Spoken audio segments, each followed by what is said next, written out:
Bonjour, bonjour pour ce live avec Florence Parot, qui est notre formatrice pour la masterclass sophrologie, hyperstress et burn-out. Et on est ravis, Florence, que tu puisses nous parler de ta masterclass, ce qu'on apprend dans ta masterclass. Et d'abord, je vais te présenter. D'abord, tu es sophrologue, tu es formatrice, tu es auteur aussi de deux livres qui s'appellent aux éditions Marabout, Transformer votre vie par la sophrologie, et puis aussi le deuxième livre, Sophrologie pour se recentrer sur soi. Et puis, tu as créé aussi un centre, la Bulle de Repos. Tu fais des formations, tu fais des stages en résidentiel pour le grand public et les sophrologues.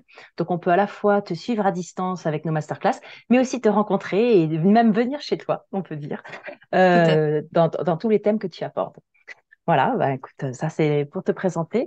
Et puis, j'aimerais commencer par une première question sur ta masterclass. C'est pourquoi est-il si important de savoir accompagner sur le sujet du burn-out?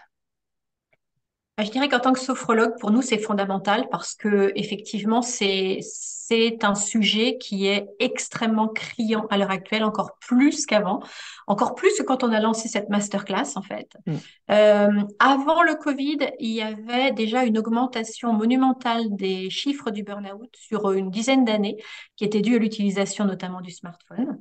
Et sur les 3 années qu'on vient de passer, donc, depuis le démarrage du Covid, on a constaté que les chiffres de salariés atteints de burn-out, donc uniquement la partie qu'on voit de l'iceberg, étaient multipliés par 3. Donc, il est évident qu'au cours de la carrière d'un sophrologue, à moins d'être très spécialisé sur d'autres thèmes très différents, étant donné que le burn-out relève de la logique, je dirais, de la gestion du stress, qui est un peu notre pain quotidien, c'est bien évidemment un sujet fondamental, à mon avis, pour tout sophrologue. Ça, c'est clair qu'on en rencontre de plus en plus et ça augmente. Et on pourrait dire même qu'on le voit en dehors du monde du travail, on le voit même chez les femmes, on la voit chez les adolescents maintenant, dans le cas des études. Donc, on va le rencontrer au quotidien, au cabinet, mais aussi quand on intervient en entreprise. Donc, c'est un sujet qui est très demandé. Une deuxième question, du coup, qui m'est venue, c'est quand on parle de burn-out, on parle de quoi exactement? Ça aussi, c'est très important à définir parce que, bon, je dirais la bonne nouvelle, c'est qu'on parle de plus en plus du burn-out. Donc ça, c'est bien. Ça permet quand même d'être alerté sur le sujet. Mais par contre, ce qui est malheureux, c'est qu'il est souvent très mal défini. Donc, on entend tout et n'importe quoi. Tout le monde fait un petit burn-out sur le week-end, alors que malheureusement, c'est un sujet très préoccupant, très, très grave, puisqu'en réalité, le burn-out, déjà, comme tu l'as très bien dit, il n'est pas que professionnel, hein, ça peut être un burn-out parental. C'est souvent en fait un mélange de beaucoup de choses. Et c'est un épuisement complet de la personne, physique, mental, émotionnel. Et cet aspect physique, notamment, est très, très important parce qu'il est souvent occulté. On classe le burn-out très facilement dans les maladies psy, j'allais dire, pour faire rapide, alors qu'en fait, il a sa source dans le corps. Et c'est quand même très, très fondamental d'en prendre conscience.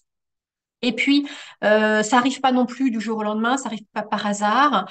C'est quelque chose qui surgit quand il y a eu trop de tout pendant trop longtemps. Donc, c'est quelque chose qu'on peut aussi, sur lequel on peut agir en prévention, avant que ça arrive, parce que ça met quand même du temps avant d'éclater.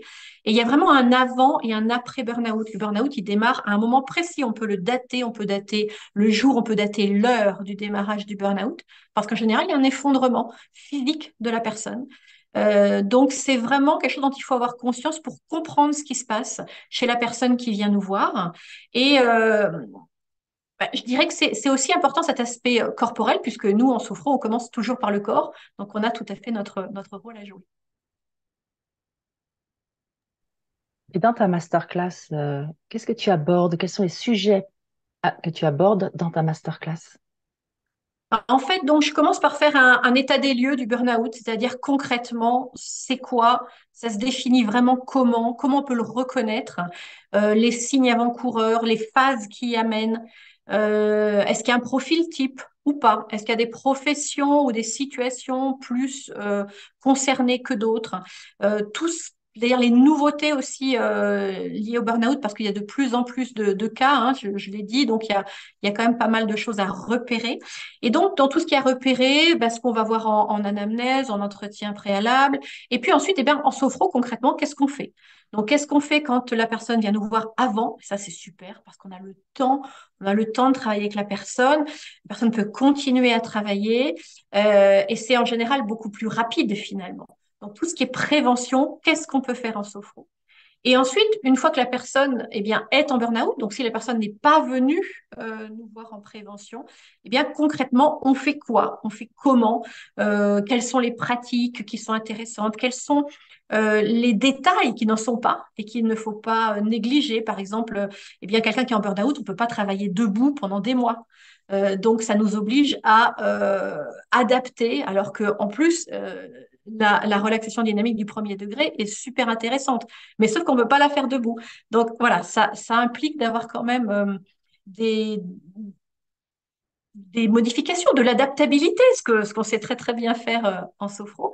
Et donc voilà, on va passer ensemble en revue tout ça dans cette masterclass. Et puis je propose aussi deux cas pratiques sur lesquels je fais travailler. Et donc je donne un retour pour être sûr que effectivement, voilà, les sophrologues aient bien compris les spécificités du travail en burn-out et comment arriver à suivre au mieux ces personnes qui en ont tant besoin et qui ont aussi besoin d'être reconnues parce que même si maintenant le diagnostic est de mieux en mieux posé, ou en tout cas de plus en plus, souvent les personnes qui viennent nous voir ne savent pas du tout ce qui leur arrive.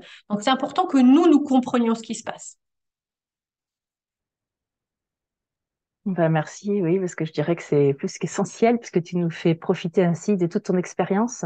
Et ça nous permet de mieux accompagner nos clients après en sophrologie et d'avoir plus confiance en nous et puis de savoir de quoi on parle tout simplement et comment prendre, accompagner, parce que prendre en charge n'est peut-être pas un mot qu'on peut utiliser, mais plutôt comment est-ce qu'on peut Accompagner, accompagner ouais. Mm. en parallèle avec tout ce que déjà le client est en relation avec son médecin et fait avec son médecin. Mais comment est-ce qu'on peut être voilà, à côté pour faire les bons pas à côté de lui et en sécurité. Mm. Ben, merci Florence. Ce que je propose maintenant, c'est si vous avez des questions, de pouvoir allumer votre micro et poser vos questions en direct à Florence. Bonjour à toutes les deux. Donc moi j'ai une petite question sur la prévention notamment. Savoir si ce qu'on nous montre en formation est adaptable en groupe et en entreprise, ou est-ce que c'est uniquement en cabinet Non, tout à fait. Ce qu'on voit ensemble dans la masterclass, c'est vraiment adaptable à toute situation, hein, que ce soit en cabinet, en individuel, que ce soit en groupe, que ce soit en atelier, que ce soit en entreprise. C'est vraiment des sujets, j'allais dire, et des techniques qui peuvent être adaptées à chaque situation, tout à fait. D'accord, merci. Et autre petite question, donc je suis pas issue d'une formation caïcédienne. Est-ce que ça pose problème pour faire la formation ou pas? Eh ben non, moi non plus d'ailleurs. Non, c'est tout l'intérêt, je trouve, de toutes ces masterclass, c'est que on est là pour tous les sophrologues. Et effectivement, moi j'ai l'habitude de travailler avec des sophrologues, j'allais dire très différents, en tout cas qui viennent d'écoles très différentes, voire de pays très différents, puisque j'enseigne en plusieurs langues. Et c'est pas du tout un sujet. J'essaye toujours d'avoir un vocabulaire le plus clair possible, le plus lisible entre guillemets par tous. Et puis, de toute façon, j'allais dire, au pire, il y a des petites boîtes de dialogue sur lesquelles vous pouvez poser des questions et auxquelles je peux répondre pour qu'on soit sûr de bien se comprendre, parce que c'est surtout ça la clé, bien sûr. D'accord, merci. Ben, merci, merci d'être là. Merci Florence pour ton témoignage, ton expertise, tout ce qu'on peut savoir sur ta masterclass. Et puis je vous souhaite une belle journée, une belle semaine aussi. À bientôt. Merci Merci Clémence. beaucoup. À bientôt. Au revoir.